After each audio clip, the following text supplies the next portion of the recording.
Welcome back to Hard Factor 90.3 Nigeria Info here in Port Harcourt, and discussions continue. Many thanks for staying tuned. We got headlines 5:30, major news at 6 p.m.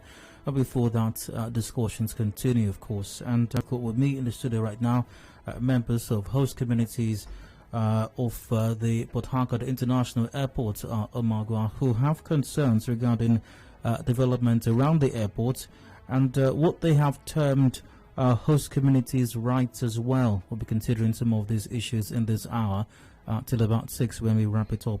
My guest, Honorable Chamberlain, Benneth, Comrade Benneth Madukwe. He is the chairman of the Landlords Association in that community. Also, I've got with me here as well so Ikenda Elechi also, who is also a member of the association as well. Gentlemen, you're both welcome. Thank you very much. Thank you, Daya. All right, great. So let's get straight to it then. You are members of the host communities, Omagwa, am I correct? Omagwa and Ipo. Omagwa and Ipo. You both host communities of the Port Harcourt International Airport. Yes. So I gather that there are two basic matters we're going to be discussing. You have concerns regarding development around the airport and what you've also termed host communities' rights. So let's start with the first one. What are your concerns regarding development around the airport? Good morning, good evening, everybody. Well, the matters and issues are very straightforward. Of course, you know that the airport is one of the federal government infrastructures in Rivers State. And of course, the Niger Delta, I think that's the only international airport in this our own zone, the South-South region, and of course the Southeast, until Enugu, or even with Enugu. So the point is, like every government agency, there are rules, there are concerns, there are regulations guiding how those government agencies relate with host communities, especially with regards to employment, with regards to supplies and contracts and stuff like that. The point is, wherever you have any federal government infrastructure, some persons have been dispossessed of their land, right? If you have a Port Harcourt International Airport in Omagwa and Ipo, what it means is that some persons, some families, and you know in this our area we are farmers, so it means that certain persons have been dispossessed of their farmlands. It is in lieu of that, to make up that gap, that governments made laws that deals that seeks to compensate for the losses by way of employment, by way of supplies and all of that. But our experience so far has been that the operators at the airport, both government agencies and private operators who do businesses around the airport, they don't factor the host communities into their design and their plans. Okay? And this has left the community with a backlog of unemployed young persons. So the time has come for us to now create awareness as to the need for operators at the airport to engage the host communities, because you cannot keep employing persons from Lagos and Abuja and sending them to Port Harcourt and you expect us to just accept it. Okay, I'd like to raise a few issues from what you've mentioned so far. Yes, first, please. I'd like you to point out those laws, or law at least, that you mentioned a while ago, that states that government or government facilities or establishments must do certain things. That's one. Also, I'd like to raise, talking about laws, I hope you're aware that as far as Nigeria's laws are concerned, government owns the land. And at any time, government can decide to take literally any piece of land, as long as that purpose is for the general good of the people, in public interest. There's no doubt about it, an international airport is in public interest. It doesn't just serve the interest of, as you mentioned a while ago, people in Lagos or Abuja or elsewhere. It serves the interest of everybody in Rivers State, and I dare say possibly even everybody in Nigeria for that matter. Also, speaking of laws as well, it is also law, and government is in the practice of this, that even when such land is acquired, compensation is usually paid to the original owners of that land. So I'd like you to address these things that I've raised right now. One, government does have the powers by our law to take such land. Two, it is to the benefit of everybody, including the people who live in those communities originally. And three, government does pay compensation anyways. Yes, you're correct to an extent. You know, the Land Use Act says that the governor holds every land in trust for the people of the state, right? What that means is that the governor of Rivers State, as it were, not the person actually, but whoever is the governor, not Wike, not Amechi, not whoever is the governor holds the land in trust for the people of Rivers State. Now, what it also requires is, it means is that when you take a land that belongs to a people, you are under obligations to provide alternative means of survival. Because if you do not provide alternative means of survival, the people will resort to self-help. Right? Now, it is in realization of the need to provide this alternative that the rules and laws, we talked about what laws, there are laws regarding employment in Nigeria. There's law regarding host communities, catchment areas, and all of that in Nigeria. I think that every manager of government agency should acquaint himself with the laws guiding on that law, those laws, as it were.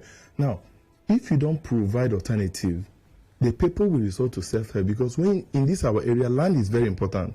So when you take away somebody's land, it's tantamount to committing economic genocide against that person. That if you do not provide alternative. But once again, the person has received compensation of government. No, the compensation is on economic crops. Trust. In public trust. Now, and the public trust also includes the welfare of the immediate who have lost that land. But government cannot factor in how much you are supposed to earn in perpetuity and continue to pay you in perpetuity, assuming that you are going to, if you say, okay, I think that in 100 years' time or in 200 years' time, I'm going to make 10 billion from this, hypothetically speaking, or I'm going to make 1 million from this. Government cannot pay you in perpetuity as to what you think you're going to make from it. Yes, I don't think anybody's asking for perpetual payment. What people are saying is that when you pay for those compensation, it's a one-off thing. But there are things that are constant. For example, the issues of employment. If government wants to, government would consider. Now, the payment in this case is not about money. The payment that becomes in terms of employment, right?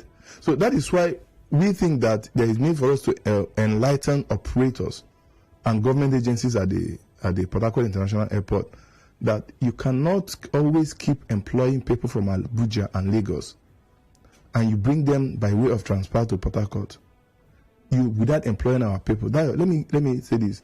The airport was established in 1947, right?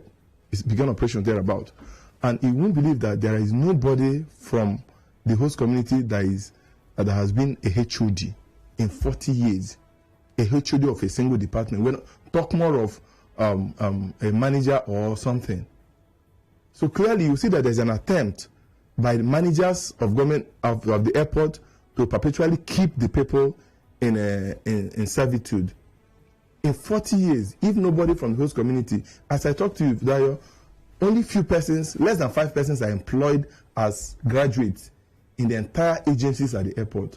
In the entire government, there is FAN, there is SCAA, there is NAMA, there is NIMET, right? Not from the host community are employed as graduates. Does that ring a bell? That in 40 years... it can't ring a bell. I don't know about that, so it can't ring That's what I'm saying. It should be surprised. In 40 years, you've operated on a soil that has all manner of qualifications that you may seek, but nobody is employed as a graduate. But it is also a narrative that we've heard ever so often of not just your community, but of various communities in our region. Take Rivers State, for example, yes, or even other parts of the South region, especially when businesses, whether they are IOCs or government-owned or even other private concerns, set up. There is a very common narrative that nobody from our place has been employed, but usually when you do a check, more often than not, you find out that it's not the case, that there are many persons, as a matter of fact, as using the example of the airport here. I have a strong feeling that if we were to check, even though I don't think the airport will submit records of their employment because that's confidential information. But if we were to check, I suspect strongly that we'll find the names of several Rivers persons. As a matter of fact, I do know some Rivers people who work. No, Dayo, see, let's situate this discussion. Let's situate it very properly. Okay. Now, there is host communities. There is catchment area, right? Now, River State, the South and the Southeast are part of the catchment areas. But there's also host communities, right? So we're not discussing catchment areas as it were. Now, you're supposed to get to the catchment area through the host communities. You understand? But we have a situation where now let me just respond this way, Dayo. Yes. Recently, okay, sometime in the past, our predecessors had a course to write to the Ministry of when Ministry of Transportation was supervising the Ministry of Aviation. The Minister for Transportation as at then minuted a letter to FAN. Do you know what was the response of FAN? FAN responded because the other letter said our people were not employed. Now, that FAN responded and gave a long list of persons purportedly from the host communities. And when we got wind of this, we engaged FAN. We told them that they should come for a head count. Now, what happens is all these airport managers and airport leadership and management and all of that, what they do is if they want to employ, they can employ you in the name of host community. So that if you go to records, what you have there is somebody who is probably from Kafanchan, but employed as member of the host community. So it's not what the point I'm making is not about records. It's not about record government has in their details they have in their record, because most of those things are not true. We are challenging them, and we're also challenging them. We're challenging FAN, we're challenging NAMA, NCA, we're challenging NIMET, that they should put forward, they should come for a head count of the persons employed from the host communities, since there's beyond operations at the airport. All right, one of the things you also mentioned is that for decades now, there's been no person from your host community has been made HOD of any department or unit. Am I right? Or any of the agencies at the airport. Then again, I don't think a qualification to head a department in any agency is where you come from. I think the qualification to head, maybe to get employed, some consideration can be given for where you come from. But to head the department, to head a unit, we're talking the aviation sector here. Every sector is important, but this is very critical. The point I'm making is I'm not sure that the qualification. You're not making a point. Clearly, you're not making a point with that. Okay. Why I say you're not making a point is this: why? You are implying that we do not have the necessary manpower. That's what you're implying, and you don't want to say it directly. But let me help you, and let me also answer you that you are completely wrong. Okay. We have qualification for persons who can be the president of this country. Do you understand? We have qualification for persons who can be DG of NCAA, DG of MDFAN, and what have you. So we have the qualification. What has happened is that over the years, because they had refused to employ our people did not progress progressively in career, such that they grow to the point of becoming big, head agencies and head departments and all of that. Do you understand? It's a deliberate attempt at keeping us in servitude. That's the point. That's why. Why is that a deliberate attempt? You ask them. When you ask them that question, that's why we have come here and say we have decided that we shouldn't take to self-help, and we hope we are not pushed. That is why we have begun to this enlightenment series. Why would you want to resort to self-help? No, they say those who make peaceful change impossible make violent change inevitable, right? So that's if they make violence has never said anyone in a good But if purpose. you make it inevitable, what happens? So we are not saying that we are going violent. We are saying that is why we are here. Here, I don't think violent people would like to engage on the media. That's why we're here. We're here to tell the government. We're here to tell the agencies in government. We're here to tell the operators at the airport that in whatever thing you're doing, the airlines and everybody, whatever thing you're doing, there is need for you to factor the host community, because there are persons who have lost means of livelihood. There are persons who have lost where they build their house simply because you are flying your airline in somewhere. You mentioned 4 persons. Am I right? Correct me if I'm wrong, but you mentioned 4 persons just a while ago, not their names. I mean, you gave a figure of 4 persons. Are you suggesting that right from the time the airport was set up till now, only 4 individuals from the host communities have been employed at the airport? No, I say collectively. In NAMA is Nigerian Airspace Management Agency. We have NCA, Nigerian Civil Aviation Authority. There is FAN, which manages the airport. There's also NIMET. Yes. I'm saying that collectively, you will not find persons from host communities of Omagwa and Ipo at the graduate level more than 4. Okay. In 40 years. Okay, hold up, Paul. It's 5:30 p.m. right now. A break for the headlines. Discussion continues shortly. Please stay with us.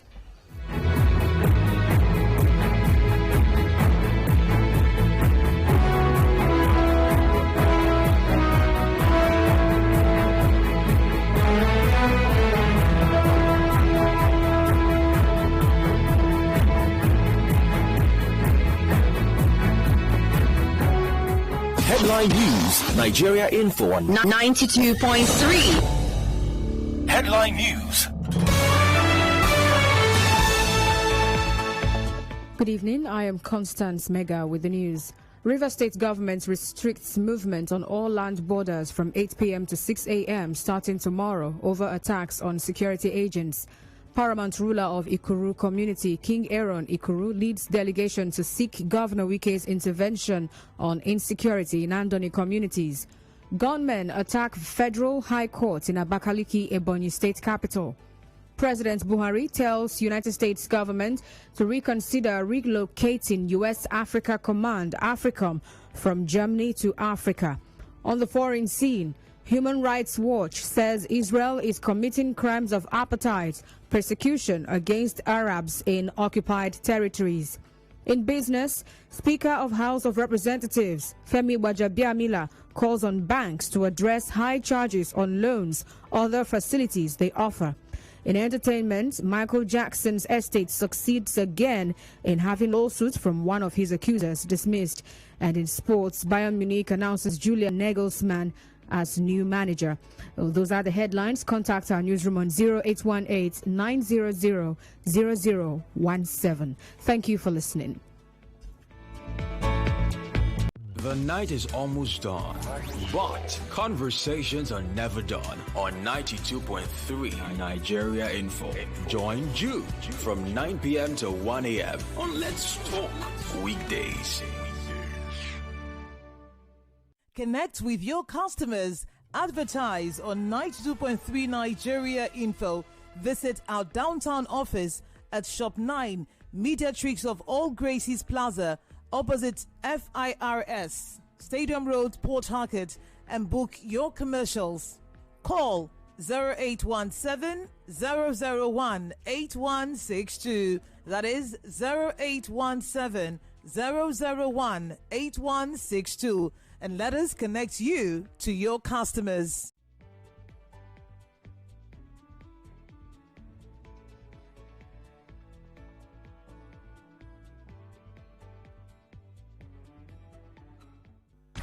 We crossfire in the morning. Crossfire in the morning. Get into the midday dialogue and tell you about the hard facts, and then let's talk into the chat station. All for you on 92.3 Nigeria Info.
your number one news, talk, and sports radio station.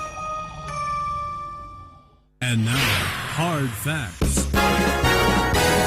Hard Facts with Dayo.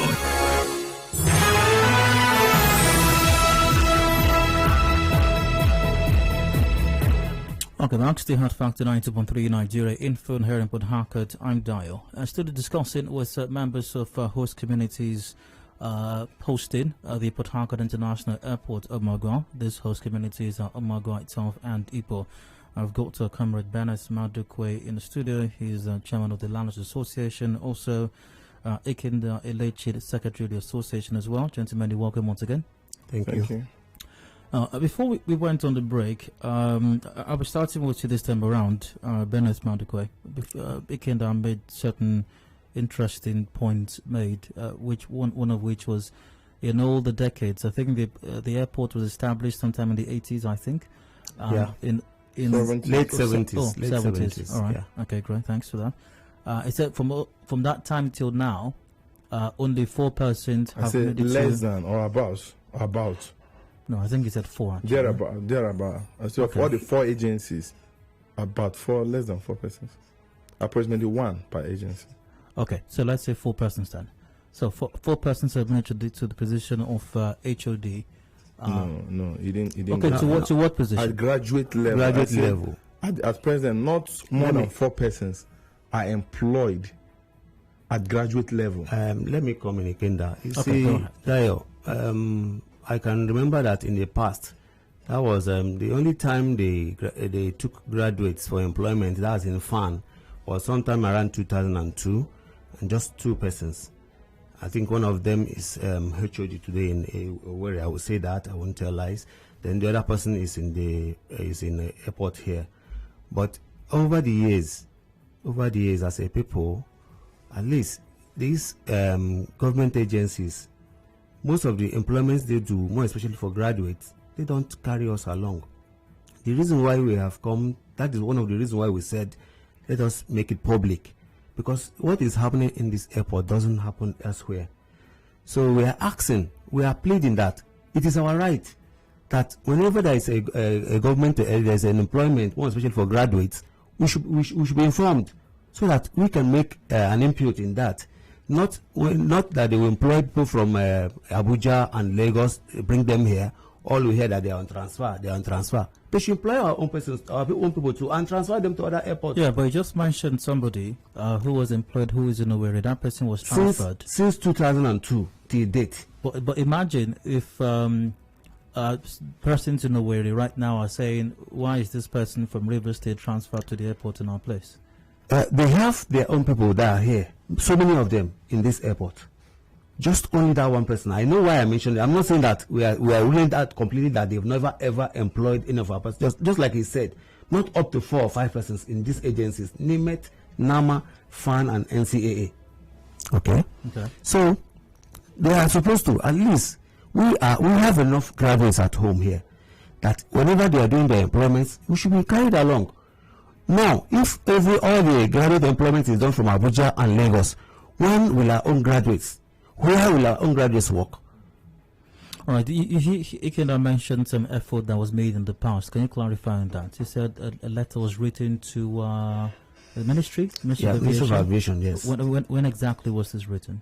That letter was, I think, 2018. Just a couple of years ago? Yes, 2018. Okay. And the response to that? The response was in 2019. I think January or February 2019. Okay. Also, what has been known to happen in many, and I'm not saying that happened in your community, I'm only raising instances here. What has been known to happen also in many other communities is that even when opportunities do arise, when they come up, be they in the form of employment or scholarships, our communities here, because I consider myself a Rivers person also now, our communities here have also been known, and by our communities I mean leaders in our communities, who are notified of these opportunities, be they employment or even scholarships or whatever kind of opportunity there is, have been known to also, maybe I should just use the brazen word, sell them off to other persons from other communities or even other parts, and get some kind of whether monetary compensation or the likes or from it. Or sometimes you have that the problem is arguments or disagreements between some of us in the communities as to who, because everybody can get what they want from that company, be it the federal establishment, state, or even the private company. So whenever these opportunities come, we argue amongst ourselves as to who gets what, who doesn't get what. At the end of the day, nobody gets anything. Have you had instances like that in your communities? We have had that from, more especially this leadership. I don't think we will do that. If there is any reason why we'll be giving job opportunity, why are we going to sell it? Why should we sell it? Whosoever that does that, he said, I don't know the name to call that such a person.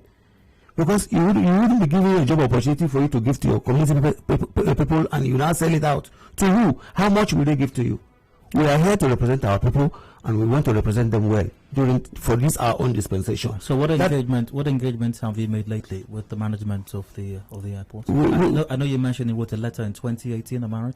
So beyond that, especially more lately, what other efforts to engage have you made? We have been writing the agencies. For instance, on Thursday, that was on the 20th, we were with NAMA to ask for these things that we are still talking about here. And they will still tell you all the graduate employment will come from Abuja and Lagos. So who is employing them in Lagos and Abuja? Why won't they inform us? So we make our own input. We're not saying it is we must get all the employment, but at least when doing these things, we should remember the host community of the international airport. But usually also, whenever these employments are to be made, they usually in the public space, announcements are made, especially in the dailies and some other platforms. Dayo, let me ask you, have you seen fan publication of employment before, since your practice as a media person? Have you seen NCA? Have you seen NAMA? Have you seen I'm not on the lookout for them, so I cannot. I may not give you a definitive response that I have seen one now. No problem. But just a moment. But if it's like asking me if I've seen from the army. I can't tell you definitively, but if I wanted to get an employment in the army, I would definitely be on the lookout for that. I'll probably then start following the army's Twitter handle. I'll be checking their website regularly for things like that. Well, the truth of the matter is that if you want to join the armed forces or police, it's usually everywhere. And I can imagine that you've seen it a couple of times, but I can imagine that you've never come across. The truth in this country is that those big agencies don't do publications for employment. Right? They don't do publications for employment. And if someone like you, who has years in the media practice, hasn't even by mistake come across such, then you know that it's either scarce. I haven't told you that. That's what I'm saying. You've said that you can't place your hand on it. I mean, there are things you can just... Well, the point, let's focus on what is important. Now, we think that the Rivers State government, because the next issue we need to discuss is the development of our airport. If there is the Abuja airport, there is a Murtala Mohammed airport, there is Abuja airport, there is a Port Harcourt airport, and there is Kano airport. I think these are the four major airports before you talk about the Enugu airport. Now, of these four airports, our own airport is the least developed. Right? If you're entering our airport at night, it looks as if you're going to the world of darkness, hellfire, where there is darkness, and the way they described it for us. Now, the Rivers government promised to dualize the road that leads directly to the airport.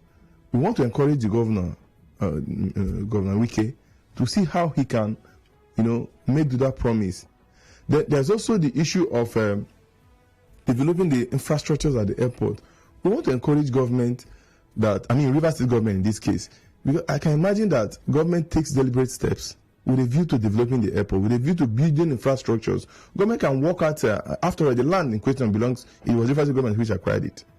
So Rivers State government can talk with federal government, and they can work out the modalities where Rivers State government can attract investors that are such investment that are permitted within the airport environment, because it's not every type of investment that is permitted within the airport. Right? Such that people begin to develop infrastructures. As they begin to develop these infrastructures, the physical environment of the airport will be more developed. There will be opportunities for employment of our persons as well. So we think that the governor of Rivers State, he has done well. He's doing they are renovating the VIP lounge. But we think that the governor can do more. I was going to mention that there is some development work going on. No, it's not commensurate with what you call Port Harcourt International Airport. That's the biggest airport in the entire South and Southeast. And you have one tiny building there that, So, the point is, we think that the Rivers State government, can partner with federal agencies know where their limitations are, know where their handicaps are, and they can also come and partner with the host communities such that we'll advise, we'll support, we'll cooperate. It's not about partisanship. The party you belong to is not important. But at this point, we are talking about community development. We should take it serious. So I encourage the government of Rivers State to see how they can help Let's take a few calls now. Join the conversation at 0817 923 0002 or 0003. That's 0817 923 0007 or 0009. Hello, Hard Factor, welcome. Hello, Daryl. Hi, good evening, go ahead. Yeah, good evening. I've been listening to your guest there. The whole thing sounds, funny. To be candid, get straight to the point, please.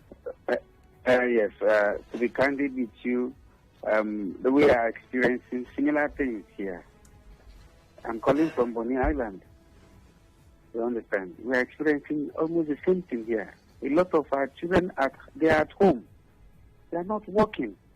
While you have project upon project on site there, there are people who will even go and begin to sell those chances and give it to outsiders. That's what we are suffering. The problem with some of these things are your people. The problem of Rivers State is from the Rivers people. The people are cowards. They contribute so much to keep this country going, but they don't have the courage to speak out and ask for what is due them. That is their problem. Thank you very much. All right. Hello, 913, welcome. Hello, good evening, Daryl. All right, go ahead. Yes, there is a lot of marginalization against the people of this side of the country. There's no doubt about that. Look at how difficult it has been to relocate all the headquarters of multinationals to Niger Delta here. Very difficult. I have witnessed this marginalization when I went for employment. It's there. They will employ from the west, from Lagos, and bring to Port Harcourt. Just because you did not get employed does not mean you were not employed because of where you're from. There's a lot of marginalization. No, hold on. Just because you were not employed does not mean you were not employed because of where you come from. What if other persons are more qualified than you? Now, it happens. What kind of qualification? We are witnessing it here. The West people are all over the multinationals here. All right. Hello, 913, welcome. Hello. Hello. Hi, go ahead. Hello, good evening. Go ahead. Yes, I think before we begin to point out figures to those on the outside, we should be able to look from within where we are. Somebody said that people here are selling their chances. That is exactly true. You find out that some of these chances are being created for those communities. Before you know what is happening, the stakeholders, the CDC chairman, the chiefs, and the rest of other prominent men will sell off these opportunities to those on the outside, and then they will get some money because they know that if these opportunities are given to indigenous, there will be no returns coming to them, but they will prefer to sell them out and get money for themselves. And then secondly, too, some of our youth too are so lazy. Some of them will prefer not to work, even sell the opportunities themselves. Even when the jobs are provided on their own desk, they will prefer to sell it out and then get the money and just walk away and then create that forum that maybe people are being marginalized. I think it's not all about marginalization. I think we should begin to blame ourselves for some of the problems that we are beginning to have around here, because some of our people are not ready to work, and some of them, our chiefs, will begin to sell those chances. Thank you, Nathaniel. All right, gentlemen, I'd like your very short responses as you wrap up the conversation. Okay, let me respond to the last speaker. Yeah. You see, if we are going to sell job opportunities, we don't think we'll come here to come and ask that we should be given job opportunities. If the reason why we have come here is for the opportunities to be given to us. We have a lot of unemployed youths. That is why we are here, not to sell the opportunities. I don't think, for instance, I have worked in the federal. I work with federal government. I work in the army. I served for 20 years. I'm a retiree. I get pension. I'm not looking for much money, so I'm not going to sell any job opportunity that will be given to me to give to my people. That is why I want to represent them, and I want to represent them very well to the best of my knowledge. Okay, no. Okay, yeah, you see, some persons do give blanket judgment. You don't use one judgment for all cases. It's not like that. You see, some of us got involved in these issues because we want to straighten up things. Dayo, I am not, instead of me to sell an employment, I would rather resign. I'm not, the reason why some of us got involved in this thing, we had not been involved, we just got involved. That's why we're changing the nature of discussion. Now, if somebody expects that I will get an employment and I will sell it, then the person is daydreaming. So it's also not fair. This kind of thought is a blanket, is what those who have been marginalizing us have been using. It's the language they've been using. So we understand that their game is no longer working. It's up. There's the game time up for them. Now, we are saying, give us the employment, mark it, come on air and respond that you have given us 5, 6, 7 chances. Lots. Announce it on air, announce it. Right? So that our people are able to follow up. We are not asking for anything to be done in secret. We are not interested in any secret meetings. They must give us what is due us, and I will challenge them. If they feel that we're going to sell it or we have been selling, let them publish what they have been giving us. So these talks of selling and all of that's a general blackmail. Now, the truth is that, okay, who are those who sell this job and who are those who buy? It is part of the management of these agencies who make you offers. Right? So if somebody sells, the fault is the person who made the offer. They're all in corruption. Both the giver and the taker are at fault, right? Absolutely. So that's the point. So nobody should come and tell us that. And one person was saying that people are lazy, they don't want to work. Give us the job first. If we were lazy 10 years ago, we're no longer lazy today. If we were lazy 100 years ago, we're no longer lazy today. The same youth you have in Niger, that is the same youth you have in Lagos, on the streets of Lagos, the same youth you have in Abuja. So Abuja people cannot be ready to, and Lagos people cannot be ready to work. Where you come and tell us that our people are not ready to work, give us the slot first and allow us whether we will not be able to fill up this slot. All right, gentlemen, on that note, we have to wrap it up. We got the news of the coming on top of the hour at 5, a commercial break before then, but my guests have been Comr Benneth Madukwe. He's a chairman of Landlords Association of the Port Harcourt International Airport, also Ikenda Elechi as well. Is a secretary of that association also. They've joined me to discuss concerns they have regarding development at the airport and concerns also that host communities have regarding opportunities. Gentlemen, thanks for your time. I wish you and members of the community the very best. Thank you very much. We've got the news update coming up top of the hour at 5, and pardon me, the major news rather coming up top of the hour at 6 p.m. Do please stay with us. Open seasons up after that.